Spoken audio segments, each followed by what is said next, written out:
இன்னைக்கு கடவுள் மேல் கொடுத்துருக்க வசனம் நியாயாதிபதிகள் 8:27. அதனால் கிதியோன் ஒரு ஏபோத்தை உண்டாக்கி அதை தன் ஊரான ஒப்ராவிலே வைத்தான்.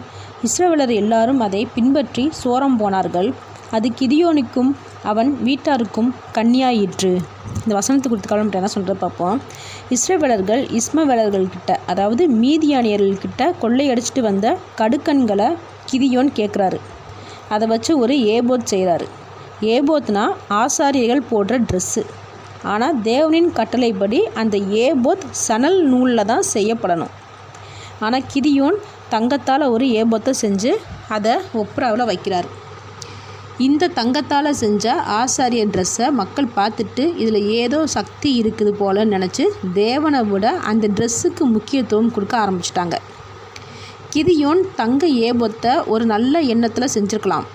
மீதியானியர்களை தோக்கடித்ததுக்கு ஒரு அடையாளமாக கூட இப்படி செஞ்சுருக்கலாம்.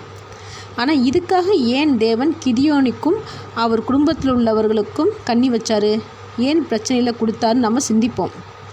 ஏன்னா தேவன் எப்பயுமே சொல்கிறது, தேவன் முடிவு பண்ணினதை மனுஷர்கள் மாற்றக்கூடாதுன்னு. அது நல்லதுக்காகவே இருந்தாலும் தேவன் சொன்னது என்னவோ அதன்படியே எல்லாமே இருக்கணும். இங்கே கிதியோன் நல்லதுக்காக செஞ்சிருந்தாலும் மக்கள் அதை ஒரு மத பொருளாக பார்க்க ஆரம்பிச்சிட்டாங்க. தேவன் மேலே பக்தி இல்லாமல் அந்த ஏபோத்தில் தான் சக்தி இருக்குதுன்னு நம்ப ஆரம்பித்தாங்க. இதுதான் தேவனுடைய கோபத்துக்கு காரணம்.